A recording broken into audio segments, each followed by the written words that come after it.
a time it felt right drinking cherry wine with you. Just wanted to own it, just wanted to take the time, learn all the things that I could about you. Now it's such a mess here, oh, we are just stressed here. Used to be so easy with you. Welcome to Everything Sparkle. Hi, Noelle. How are you? Hi, Sparkle. Thanks. I'm great. How are you? Oh my gosh. Okay, let's see. What is this? What men don't know about dating. It's a lot. Oh my gosh. That's it. We're going to go there. We're going to go there, aren't we, Noelle? We're going to go deep. We're going to do a deep dive. Oh my gosh. Okay, I'm going to let you start. Tell us what you do, because not only do you have this book, you also have like a podcast about all of this stuff. So tell us how you're an expert, what you've learned, and what you do. Well, I don't want to lie. I don't have a podcast. I've been guest appearing on numerous podcasts since I wrote the book, because it's really interesting subject matter. But I am a subject matter expert.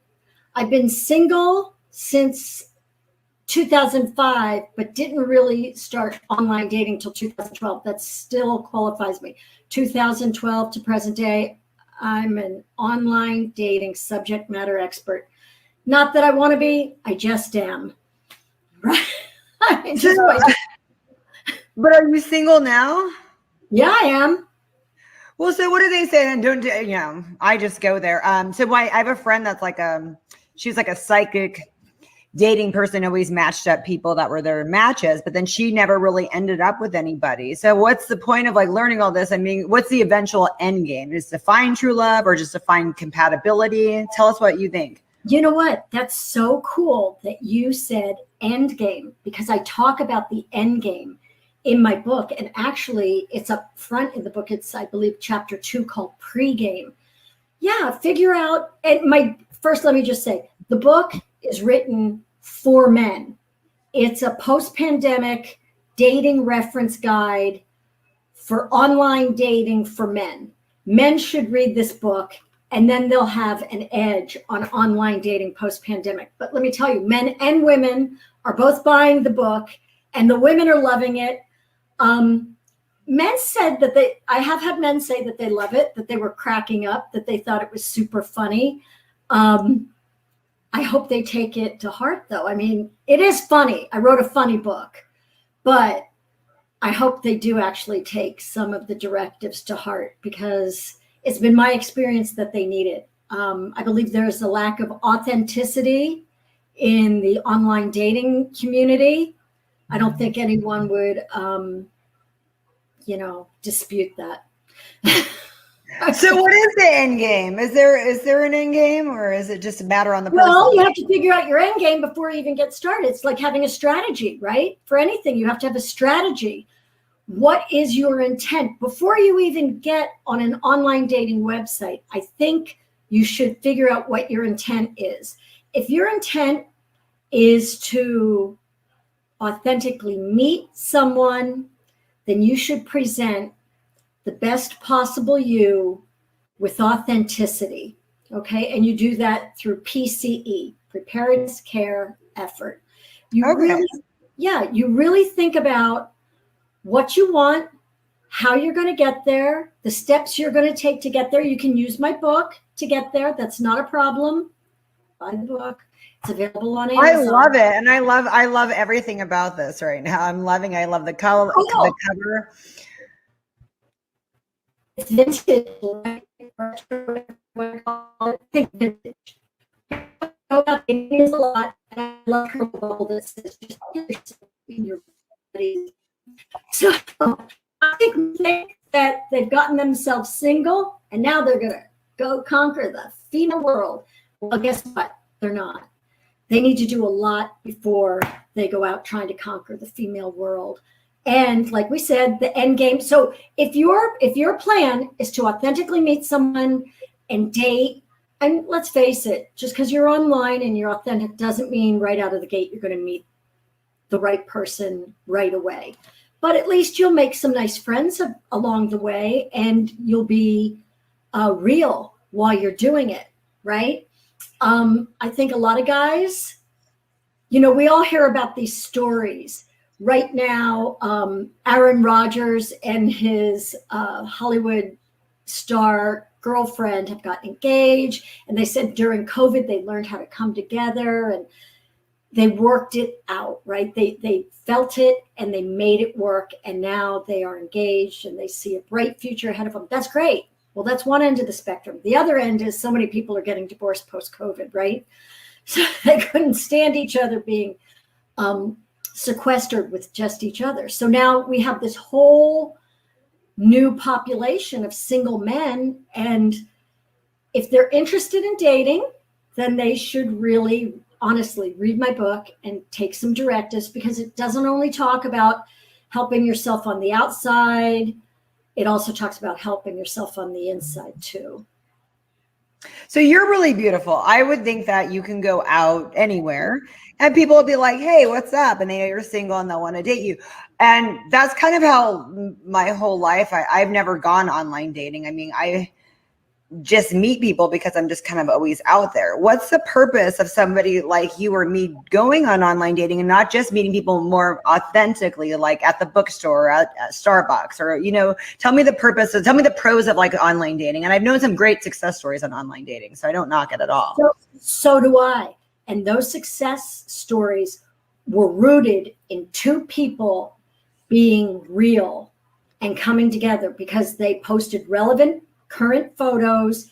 They told the truth about who they were, what they were looking for. That's when the magic happens. That's when the dots connect, right? Right. But there's so much catfishing going on. There's so much fakey fake going on in the online dating. But I mean, I feel like I'm a veteran, right? So I can spot it really fast. But for women who perhaps are newly single, they might not spot it quickly. But thank you for saying that I was beautiful. I appreciate that.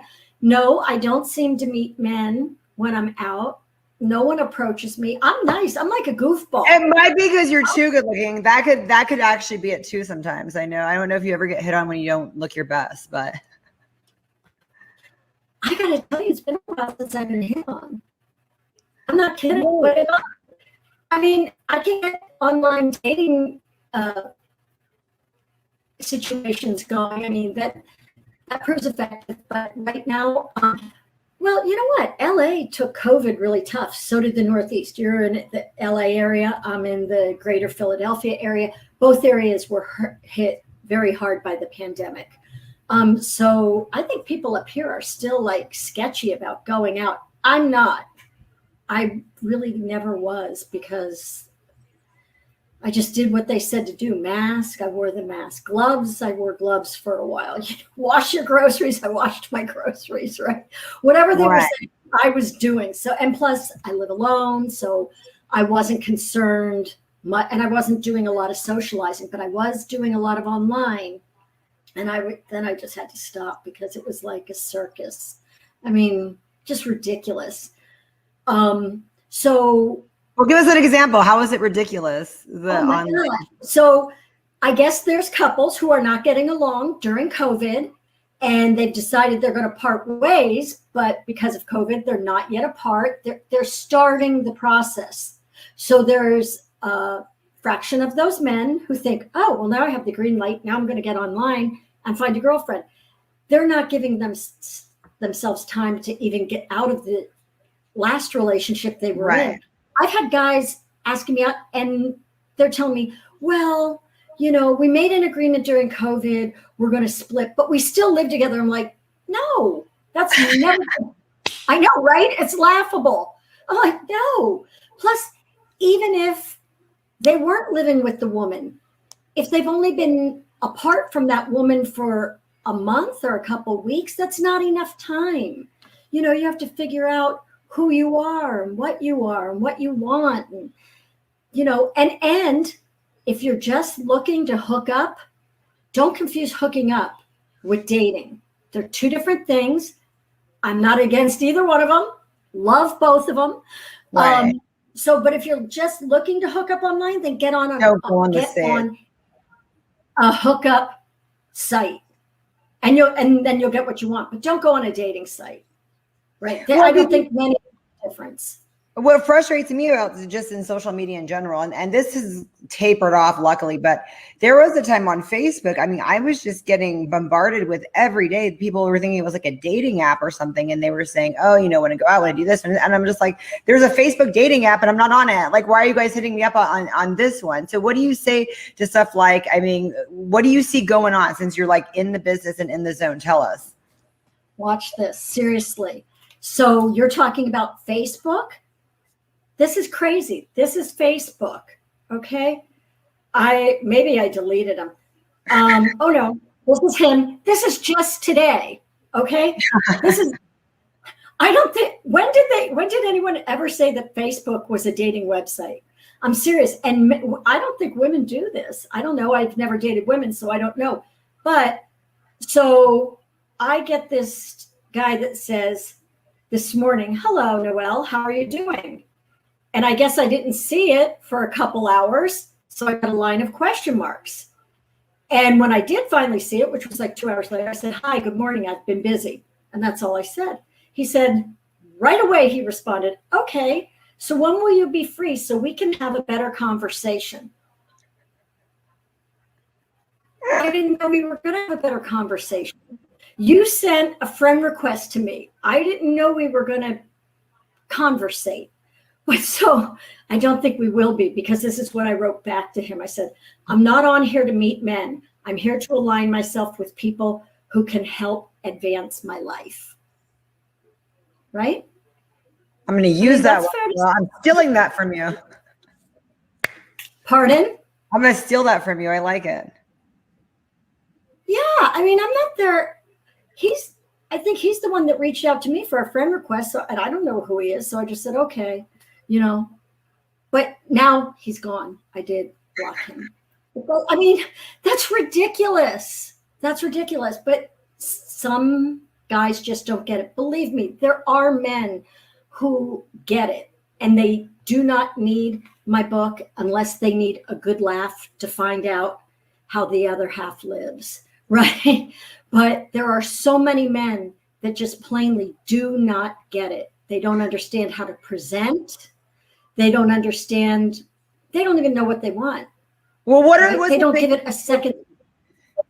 What's the biggest mistake that they're making, that men are making? I don't know. It depends on what your priorities are. Well, I can say that men between 40 and 75 who are single don't know current fashion. And they don't know where to shop, and they don't know how to shop. Like, I see men who, they have a nice slender physique, and they're in clothing that is 2 and 3 times too big for them. Do you remember on the movie Crazy Stupid Love, Ryan Gosling takes Steve Carell to the mall and teaches him how to shop for himself, right? Yes. Men need to learn how to shop for themselves. And if they don't know, they can ask the sales associates. Because if you go to Nordstrom's has a personal shopping concierge. It's at no expense. It's just what they do. Also, I don't think they even know what stores to go to.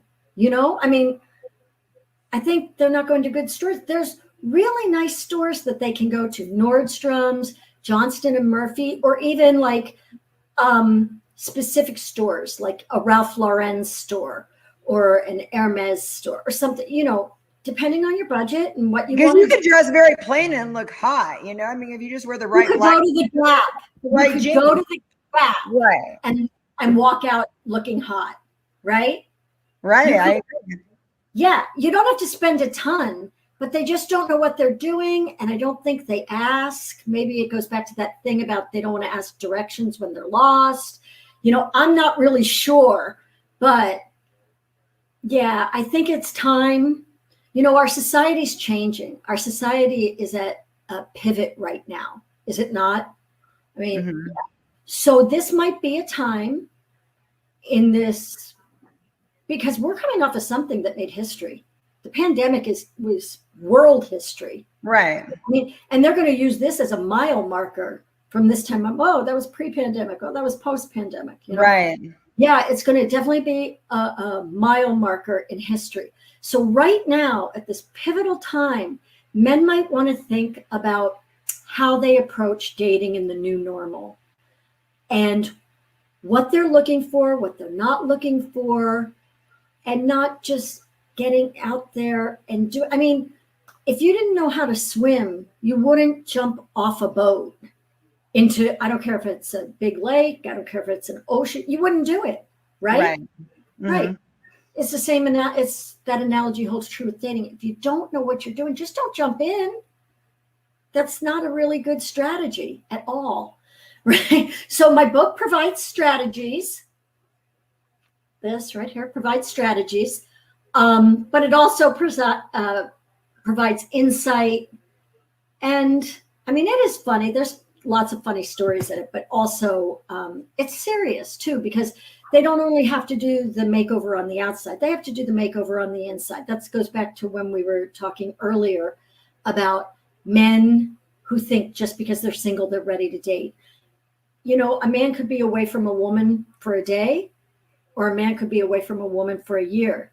If that man hasn't done the work on the inside that's necessary to be a better version of himself, right? That's what a man needs to do before he dates. He needs to look at all his, shadow work, it's called, right? He needs to look at all the scary parts of him that he knows that maybe no one else knows, and he has to make it better. He has to deal, right? And then once, you're good in your headspace, you're good on the outside, you've been to the Gap, got an affordable new outfit, right? Then maybe you could go out and not only be nice to someone else, but be nice to yourself, right? You do you. Right. They need to figure it out. They need to self-care. Maybe men don't know about self-care like women do. Women, we love self-care. Right? So a lot of it's about, this is a lot of physicality, a lot of internal. I wrote a poem like that I read on the show in my early days of the show called "What the F Do You Bring to the Table?" And I think a lot of people aren't asking that question too, like what you're saying when you go into dating. So it's like a lot of people are like, I notice a lot of guys will be like, I want this, that, and the other. And then we'll be like, well, what do you have to offer to attract that? What do you want a girl successful, ambitious, pretty. What do you bring to the table to offer that? Do you go a little bit into that mindset into your book? My book is mostly about men taking a hard look at themselves before they get online to date. Okay. They need to make sure that they are good on the inside and the outside before they even make that online profile. Because there's just so many mistakes they make. Guys are on there, they're like, the video chat option was big during COVID. Men are talking to me, and it was clear they had read somebody else's profile, but they think I'm that person. So they're talking to me about things I know nothing about. And then you can see the deer in the headlights look when I'm like, I just called him out on it. I said, I think you've confused me with someone else. I said, because all the things you're asking me, I said, do you even know who you're talking to? Because I don't think you do. And they didn't. Like, okay, yeah, I want to date you. Not. Do you have a favorite site for dating? Can you mention it? Like, what are some? Is there something that's really bad that we should avoid? Can you say it? Yeah, I don't think I have a favorite dating website. But I will say, that's not even true. I was going to say you get what you pay for, but that's not even true, because you could go on a free dating website and be inundated with creeps, and you can go on a paid website, like, the ones you see advertised on TV. I'm trying not to mention any names, but the ones you see on TV or on your social media, right? The ones that pop up that are paid. I've been on, oh my gosh, this is years ago. I went on a dating website. My kids made fun of me because it was shortly after I turned 50. So I went on to an over 50 dating website. And I think it had maybe the word seniors in it. And my kids were making fun of me. Seniors? Mom, oh my God. I was, listen, I qualify. I'm over 50. That was the age on here, okay? And I had to pay for it. So I met this guy at this really nice restaurant. And we made an agreement that we would meet in the bar area. If there was a high top available, whoever got there first, grab a high top, right? Oh my goodness. I think he might have been like on prescription meds and had been drinking before he showed up. He was so mean and loud. He was hostile. Oh my God, he was so hostile. What? What did he say? Yes. Tell us. This is funny. Well, I don't really remember. You know what the old saying is, people might not remember exactly what you said, but they'll remember how you made them feel. Right. This is a true story. I don't remember exactly what he said, but I remember exactly how he made me feel. And how he made me feel was nervous, uneasy, and appalled. But the good thing was he was so loud and obnoxious that the manager came over and said to me, like, I'm sorry, you and your husband are going to have to leave. He is, he's scaring the other. And I like grabbed the manager. I go, I don't even know who he is. This is my first date. I met him. He goes, you don't know who this guy is? And he's talking like this. Yeah. They got him out of there so fast. They threw his ass out of the place. And then, no, the manager, listen, I know. So then the manager came back and said, did you valet your car? I said, of course. He said, when you leave, I'm going to walk you out to the valet. I'm going to stay with you and the valet until you leave. We want to make sure that guy's nowhere around. Well, that's nice. That's a nice restaurant. They were very nice. They were very nice. And it was very upscale. But he showed up. I don't know. Honestly, I don't know what the hell he was on. And I don't know why he was so angry. But he was an angry man on alcohol for sure. And I'd be willing to bet there was some kind of other stuff involved. And I don't know what the other stuff was because I never spoke to him again. But yeah, what do you do with that? You go home and you're driving home and you're like, what the hell just happened? Because for women, that's a little emotional because I feel like we primp and put in time and we check the profile to see what we're going to talk about. And we try with the PCE, preparedness, care, and effort, we're trying to be the best we can be and present the best way possible. And that's I've heard that now people are doing, and I don't know if this is correct or not, that they're doing kind of lighter dates, like let's meet for one drink, let's meet for a coffee drink. And sometimes people are pairing like 3 in a day or 3 in a night to kind of be yeah, no. Is that a good idea? I don't know. Ask my kids. I used to have sometimes 3 dates in a day, a breakfast, lunch, and dinner date. My kids would be like, I'd come home from one and be like changing into other clothes to go on the next date. My kids are going, what are you doing? I go, I have another date. They're like, you just had a date. I'm like, I know. They didn't like it. And they honestly, they're young adults now. And I know that they wish that I would meet someone organically. I really don't care if I meet someone organically or if it's online. I met a guy organically about a month and a half ago. And he seemed like he really liked me. And then he ghosted me. So what are you going to do? So do you think then it would be good to go to line up a few dates in a day and make them more lighter dates? So, because if you had that experience, but that was date number 1, and then you were going later to meet date number 2, it might have been a little bit better. I mean, is that what you kind of, what do you suggest to people, like to maximize their time in all of this? Okay. So when I was stacking dates, I was honestly not looking to get into a full-on relationship. I was looking today, maybe meet a couple different guys and date a couple different guys and just go out and have fun. So that was my intention. But again, I was honest about that. I just said, if the guy said, what are you looking for? First of all, I don't like when guys ask that, because if a guy asks me what I'm looking for, I'm of the opinion that means he doesn't know what he's looking for. Really? Okay. No, why would someone even ask that on a first date? You know, I don't know, but that's so that's the point. You're saying like they must be not knowing what. Okay. yeah. So I used to. So that's a red flag question. I guess so. I used to be like, I'm not looking for anything. What are you looking for? Did you lose your keys? I mean, what the hell are you talking about? We've just sat down at the table. Are they trying to say that they're looking to like for a booty call? Is that why they're saying that? Do you think that's where they're going with it? Girlfriend, I'm not a mind reader. I don't know. I don't claim to be. I just, you know what? I just feel like that if they're going to ask me stuff like that, right? If that's their icebreaker, which certainly is not my icebreaker. My icebreaker usually is, hi, how are you? Oh, it's so nice to meet you. Thanks for inviting me out.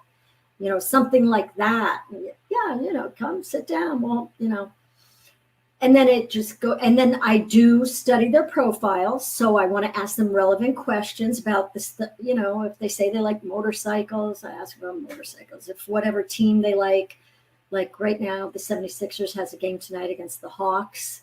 I'm hoping the Sixers can pull it out. It's a big game for us. But like if I knew a guy who liked the Hawks, I'd definitely be giving him a hard time against the Hawks, right? That's a good one, yeah. You know, just be a little playful, right? Hawks, no way you're going to win, right? But so, and I like sports, right? And if we were both Sixers fans, then we would have that commonality to talk about the team and what Joel Embiid has to do to bring this life back into our team, some defense. We got to play some, you know, whatever. I try to just be nice and relevant and keep it light. But I always try to be honest too, that if I'm just, but now I'm at a point in my life where I feel like I've done a lot of work on myself.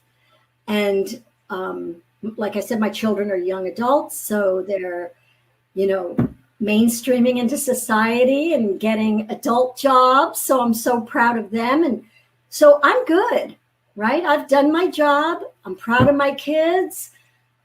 I think I could actually have a boyfriend now. And I would love that. I would love to find a boyfriend. I would love to find a man. Everybody watching this. Yeah, right? Hit me up. Would you be interested in a long distance relationship? Oh, yeah. I don't know. Listen. Have you done that? Yes. And if you're committed in a long-term relationship, I'm fine with that. But it's been my experience. Unfortunately, it hurt my feelings really bad.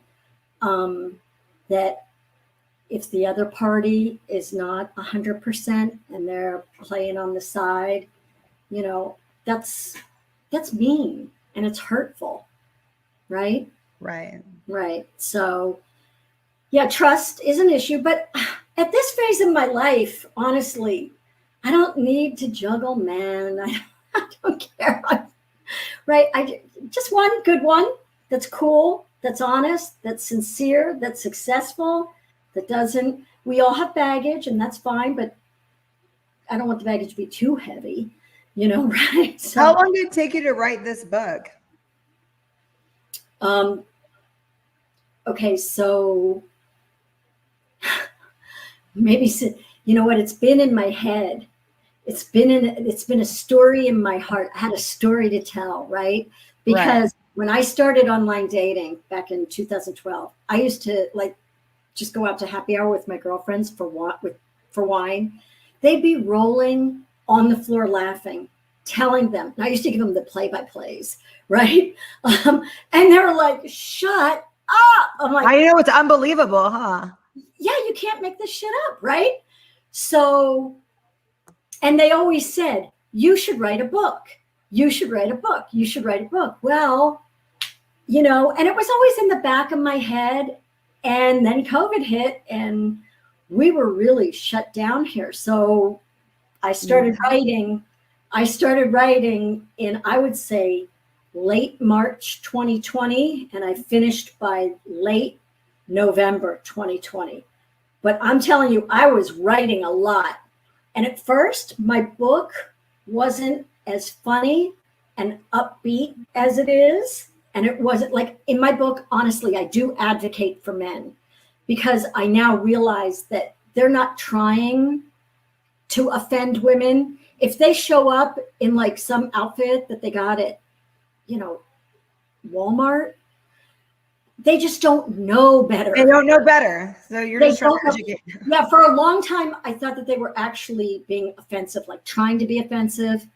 But then I realized, no, they just don't get it. And I don't understand how they don't get it. So Maybe, this is for them to get it. This is that little. yes, the book helps them get it.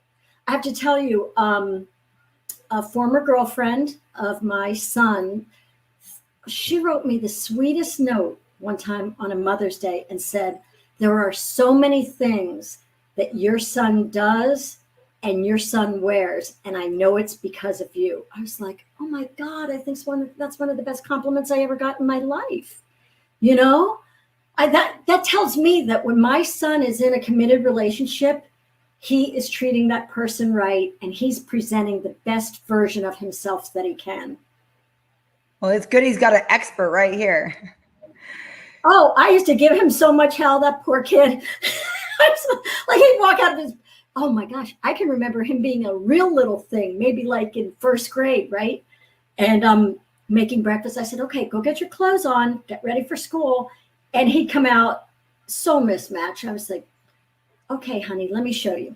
So we'd go back in his room, and I explained to him that if he's going to wear little plaid shorts, because back when he was little, the plaid thing was really in. Right. That you have to have a solid shirt with, just see how your plaid has all different colors in it? You have lots of shirts. So pick one shirt that's solid and match it. Yes. And I can remember when he just learned to talk. He had little white socks on, and we used to, baby socks, right? So they would come halfway up his shin, but then we would scrunch them down. Right. Right, because that was the style then. So I said, you got to scrunch them down. Otherwise, you're going to look like a geek. And I just always said that. I go, here, come here, let me fix your sock. You look like a geek. The kid came up to me like at the park one day, and he pointed at his sock. He barely had any words. And he points at his sock, and he goes, geek. I said, come here, I'll fix it. That is that. I love that story. Yeah, you wanted Cheetos? You want your sippy cup? No, he just wanted his socks fixed. Why he couldn't do it himself, I don't know. He preferred. Noelle, where can we buy this book? Amazon? Yeah, so you go to Amazon.com. What men don't know about dating is a lot. Yes, what men don't know about dating is a lot. Just because you're single doesn't mean you're ready to date. And it's by me. Author name is Noelle Benson, but I spelled my name. My first name is really Noelle. My last name is really Benson, but I spelled my first name, Noelle. So everyone would know a chick wrote the book. I had a doctor's appointment the other day. First time I was at that doctor's office. Nurse comes out into the waiting room and goes, Mr. Noelle Benson. Well, because my name, the way it's written, I get it, yeah. Noel, right? Yeah. And I'm sitting there in the chair, and I said, you mean Miss Noelle Benson? She goes, yeah. She goes, I'm so sorry. I said, it's okay. That was a smart little fix that you did on the name. Yeah, well, I have a daughter also, and her middle name is Noelle, and I spelled it Noelle. I think it's prettier and more feminine. I wish my parents would have spelled my name Noelle, but they didn't. And, I'm sticking with it after all this time. So I also, taught my kids when they started back in the day when there was no cell phones and there was still a landline, right? That's only like 20 years ago, right? Right. They would answer the phone, and then they would look really confused, and they'd come to me and they'd be like, there's someone on the phone that wants to talk to Mr. Noelle Benson. I go, oh, honey, just tell that person that Mr. Noelle Benson died. Yeah. Way, that's how we got taken. Yeah, that's how we got taken off of all those different call lists, with the junk calls. I love that. I can't wait to read your book. This is so much fun. Like, you are awesome. You need to make a sequel. That's coming, right? Another book. So you know what I would love to do? I don't know if I want to make a sequel. Remember the book that was called He's Just Not That Into You? Right. Right. Well, I bought that book and I read it. I didn't think it was a great book, but they made it into a movie, and the movie is way cuter than the book ever was. And like when they do the marathons on like the E Channel movies we love, Right. he's just into you. Oh my gosh, you can watch that on any given Saturday, right? So we're gonna make this into a movie. I would love to. I would love to. That would be awesome. I think it would make a great rom-com, because that's true. In the book, there's just so much ridiculousness. And, I mean, then there's artistic license, of course. So, Thank you so much for coming on my show, Noelle. This has been fun. Good. I'm glad you enjoyed it. It's just something that's basic. And I wish that, I don't know, more mothers would help their sons to, talk to women. I agree. To talk to women the way, I'm serious. I think my son talks to women the way he talks to his mother and his sister, right? And of all the women in his life, I think he talks probably to his mother and his sister the worst, right? But for the most part, you have to know how to talk. Yeah. And how to dress and how to present. Oh, I've had my son call me already, be like, does this look okay? I'm like, we're FaceTiming. I'm like, I'll hold the phone back more. Thank you so much for coming on my show, Noelle. This is fun. Everyone's going to go buy your book. I hope they do. Amazon.com.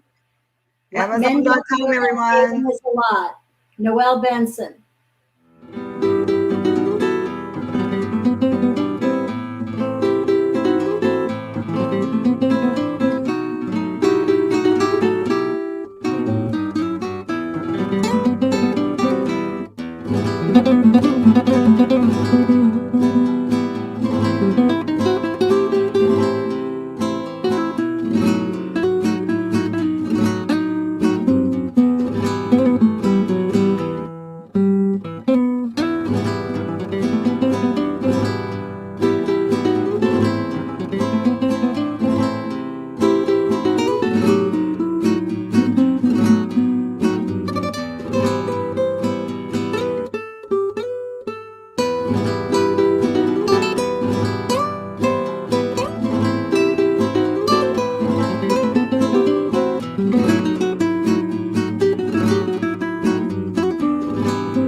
Hello out there, do I hear a voice calling out from the dark? A certain whisper stalking me down the street as I walk. He says, don't mind me, it's just the Mr. Man in your head, talking nonsense again.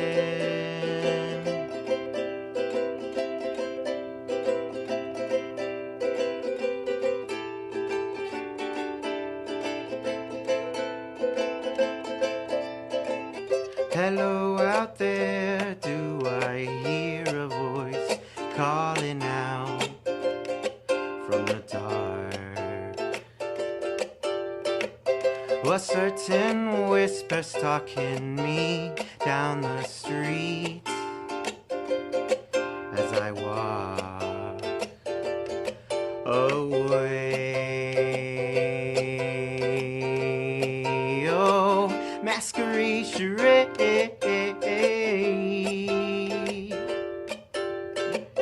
He says, don't mind me, it's just the Mr. Man in your head, talking nonsense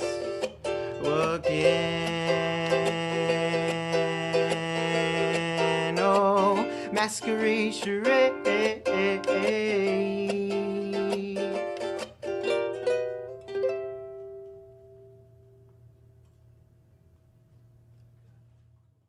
Welcome to Everything Sparkle, Giovann. I'm so happy to finally have you on.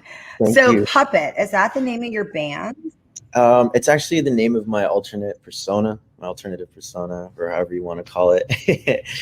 Your alter ego? Okay, explain Yeah, that. alter ego. There we go. Yeah, so I tend to be like super happy-go-lucky, jokey, smiley all the time, and all my friends are always saying that. You know, I'm kind of known to be that guy that's just always in a goofy mood, but there's another side of me, and there's stories that I want to tell through my music that, you know, well, sometimes it's hard to talk about certain things with just normal conversation. So I chose to use my music to kind of express myself a little bit further and deeper, and kind of tell some stories that I thought maybe some people would be interested in hearing. And that's what I love about your music, because I really feel like it's a story and I feel like I'm in there. I love your music videos because you have like vivid imagery. Where'd you come up with all these concepts? Is it you? Do you have a little bit of a team, or is it all your ideas and all your everything? So it all started with just me. I used to be in a band called We Beasties, and while I was in that band, I was cultivating a lot of like influences and kind of just. Oh, let me mute that. I was basically gathering all my inspiration and kind of putting it on the side, because it was kind of like the band didn't really need it, you know. So I kind of held it for myself, and I started writing music on my own. And in 2019, when We Beasties quit, I thought that'd be a perfect time for me to start uploading my music videos and the personal stuff that I had been working on. So my first music video was Nightmare. And you could tell it's different than the stuff I've been putting out lately. It's just me on a guitar. But I had a group of friends that were able to help me with that music video. A lot of local friends, I think, that you might know from the movies, you know, from the movie scene here in Fresno, the film industry here in Fresno. Honorable mentions: Monty Dodson was the videographer for that video, and we had a lot of great talent there for actors that were playing a role in my direction, which was super cool to have. We had a huge. You directed? You actually come and directed it and said, "I want you to do this here and do this at this song," and that's so much work. Yeah. So I storyboarded it first. You know, just like you do. Showed Monty what I had, the ideas that I had, and then we started casting, and really just asking friends of friends here in Fresno, people just trying to get together and do something exciting together, collab and express, you know, their individual inspirations within the project too. So once we got there on set, we had a whole plan, right? But as soon as we started filming, the characters started developing even further, and it just went off from there. We were really stoked with what we got. So your vision was better than how you initially envisioned it? Oh yeah, every Nice. scene every little cut, every little scene was even more intense than I visually thought it could be, and it was really exciting to see the final product. And I was even more excited to see how the team reacted to it. I got a lot of good feedback from the team. They were really happy with what they did. They were really happy with the product, and that made it even more worthwhile. So right now, do you have a band that you play with sometimes, and it's mainly like you're a front man, or is it always just you? Right. So I call it the Puppet Band. I'm Puppet, but it's a very untraditional way of creating a band. I've been playing in bands I'm 31. I've been playing in groups ever since I was 15. And I always found a problem with groups where if a drummer didn't show up, you couldn't play the show. Or if a guitar player was just acting out like it's going to sound bad today, or whatever the case may be, the music always relied on others to be played. And I decided to take matters into my own hands.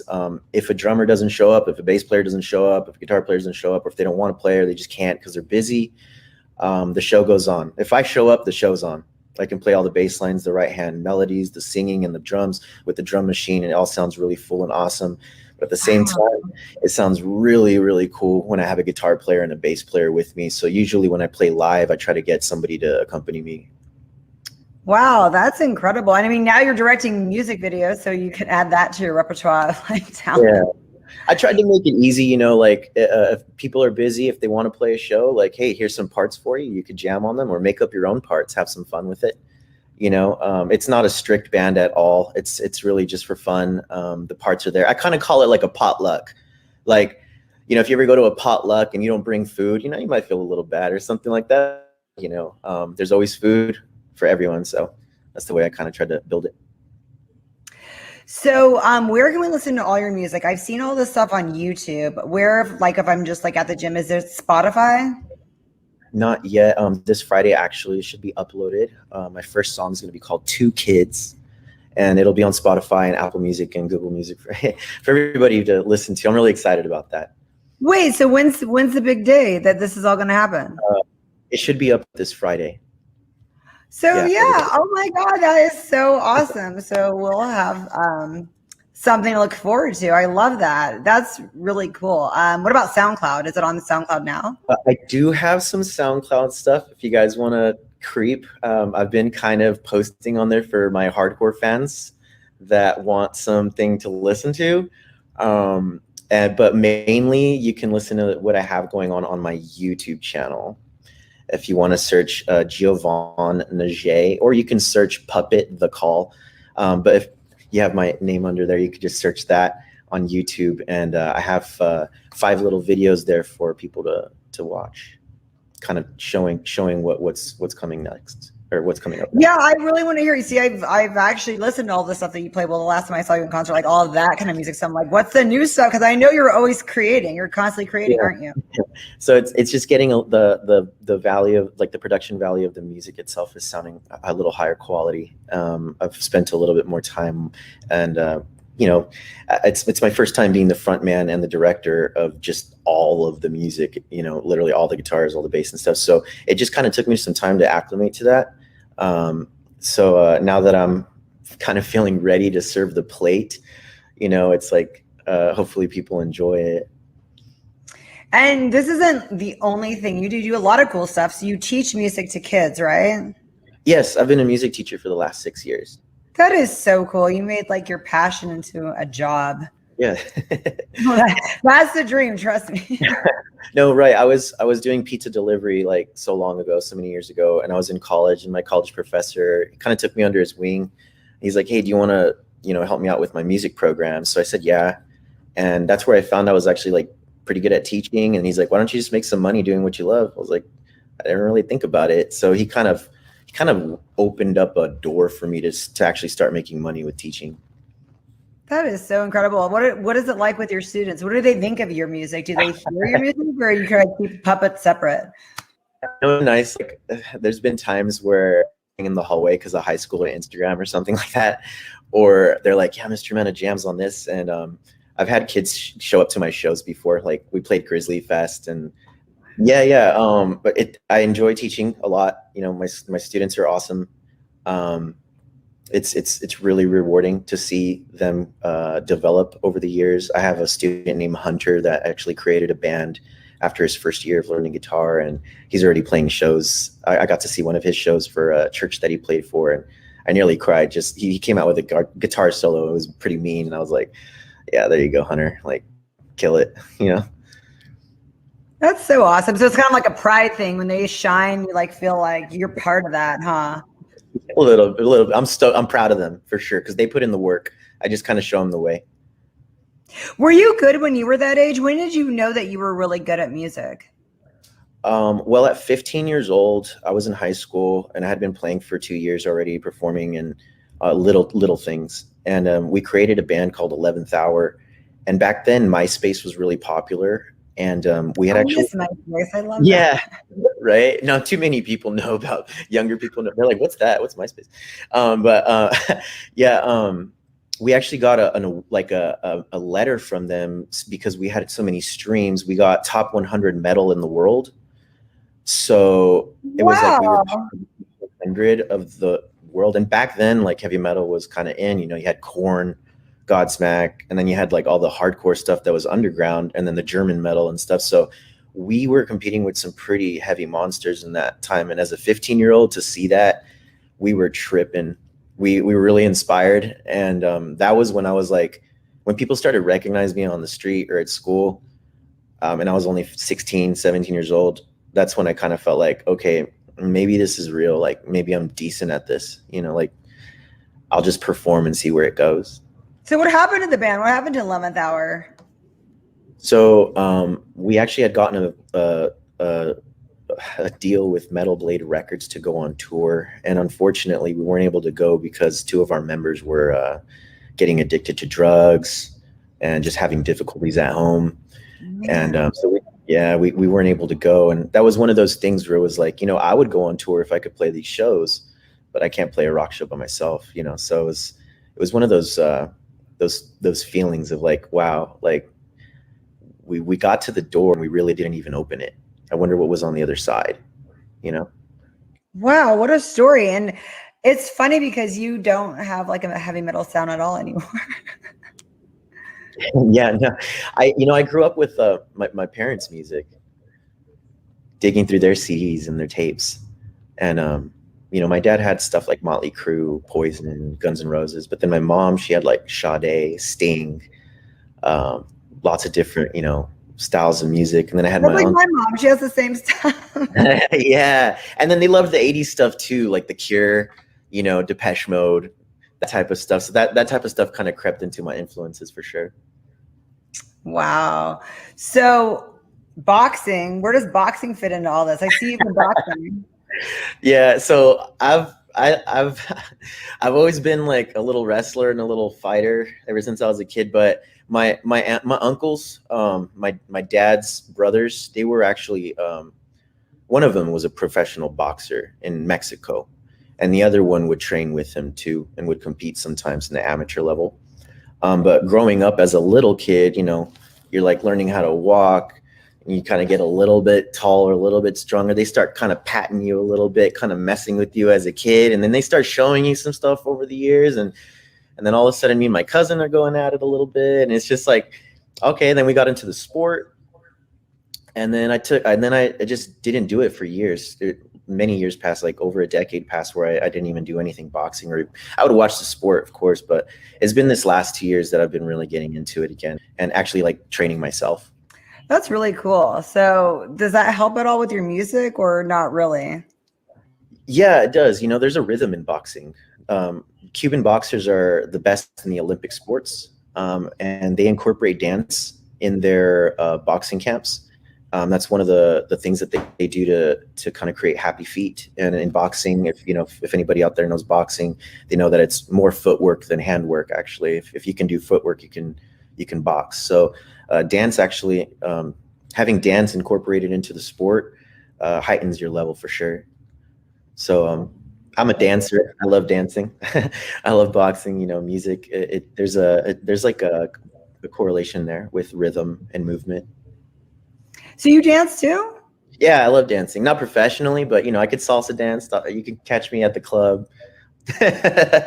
You know, I love dancing. Moving to music is just my thing. Oh my gosh. Well, you should incorporate that in your music videos. You dancing a little bit.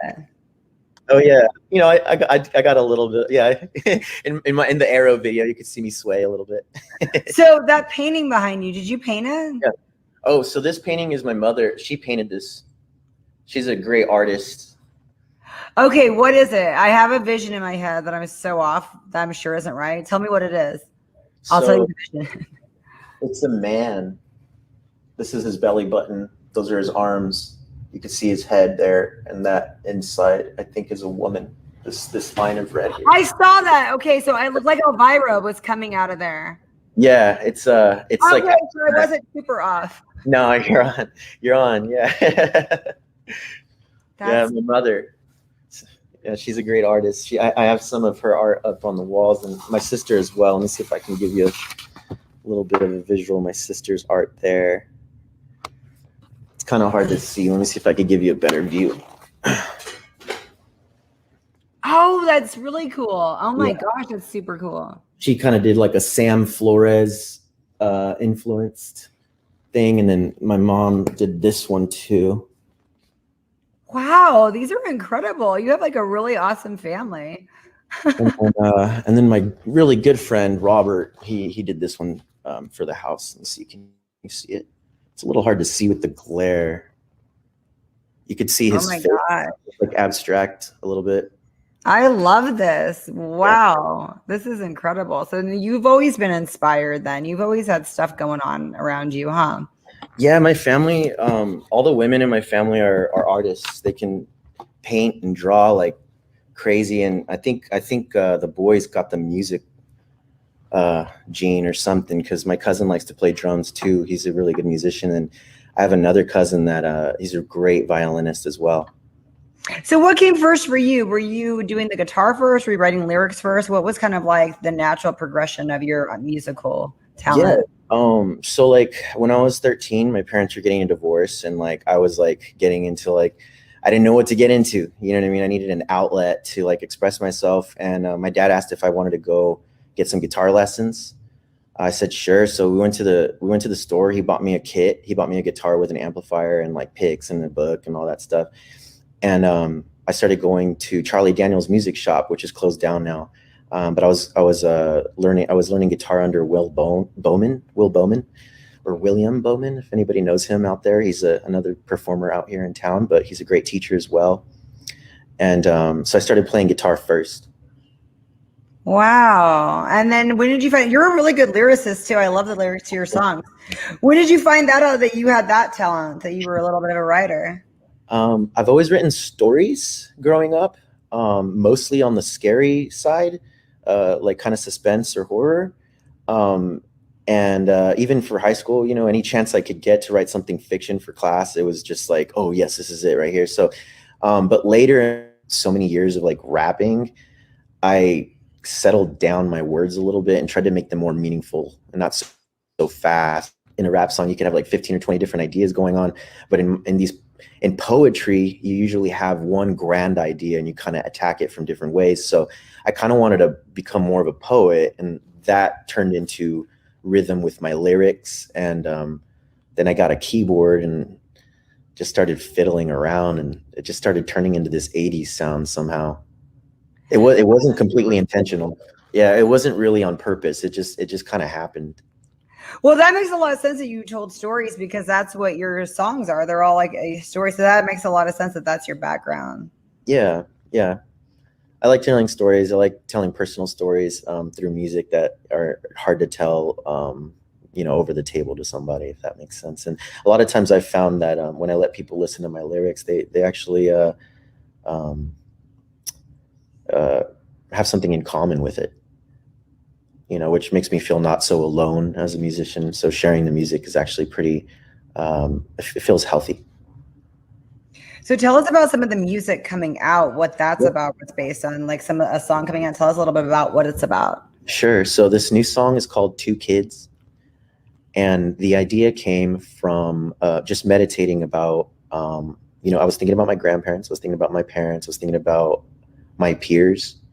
Anybody that's been in a position where they're young, maybe they're 18 or they're 19, they just got out of high school, they're together, they love each other, they're supposed to get an apartment, somewhere to live, somehow they're supposed to get a job and go to college and finish that up, and somehow you're supposed to have fun with friends, and all of a sudden there's a baby on the way and you haven't even grown up yet. So Two Kids is about that idea of two people that are really taking on the world, and the struggles that brings. Wow, that's so powerful. Thank you. Man, these are like really good. And then the thing is, you have like an uplifting beat, even though some of your stuff is like sad, it always has an uplifting beat. Yeah. You got to keep the shoulders moving. You know what I mean? Because if I'm just sad all the time, they don't want to listen to it. Well, that's cool. So once you get it out, you know, on all these streaming services, where's like the next goal you kind of see yourself? Are you going to get like ever go on a tour? Do you want to get signed? How does it go? Yeah, I would really like to start playing shows again. I love performing, and I love performing with people. I was able to play on 420, April 20th with my good buddy Nick Tessie. He was a guitar player for We Beasties as well. and he accompanied me that night. He lives in Bakersfield, so jamming it was a pleasure. We had about 200 people or so show up, maybe more. There was a really cool video that came out that covered the event, and I thought it was a pretty successful night. That is so cool. And then I saw you played with a mutual friend of mine, I think super talented, Bravo, the one that sounds like Frank Sinatra. Gosh, Bravo, yeah, he does. Yeah. He's a great. Okay, so I work with him. He's a good teacher too. Oh, he teaches music as well? Yeah, he teaches at Patrick's Music. Nice, because he's like really, I think he's super talented. So you guys jam together on the regular? We just hang out, you know what I mean? I would love to see a collaborative effort with you guys. That'd be really cool. I think it would be pretty sweet. You know, he's a great piano player too, and guitar player, and just generally just like an awesome musician and vocalist too.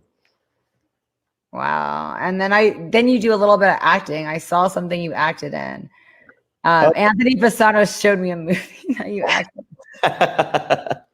Yeah, that was early on in his career, I should say. I hope he's doing good.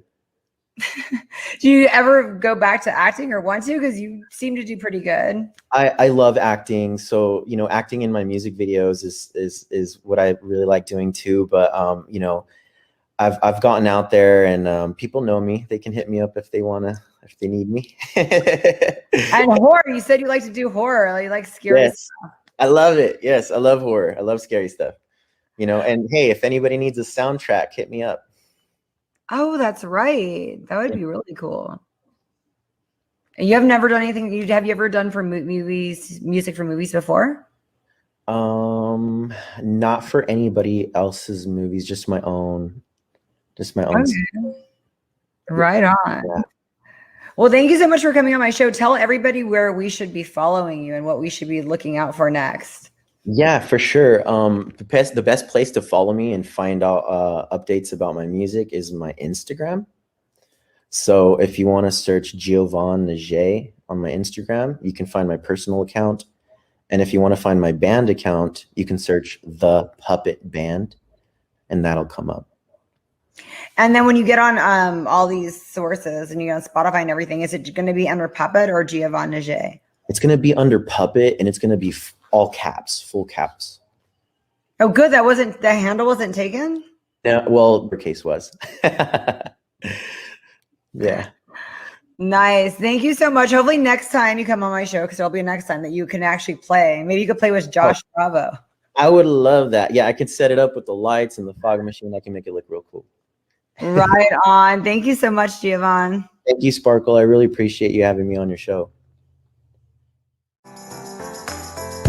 Felt right in the moment, felt right in the summertime. It felt right drinking cherry wine with you. I just wanted to own it, just wanted to take the time, learn all the things that I could about you. Now it's such a mess here. Oh, we are just stressed here. Used to be so easy with you. Now I must confess here. Oh, I must confess, dear. Don't think I'm in love with you. Winter is coming and I don't know what to do. And there's no more use in running, no more running to you. And I don't want your loving, I don't wanna be just friends, knowing all this time we were playing pretend, playing pretend.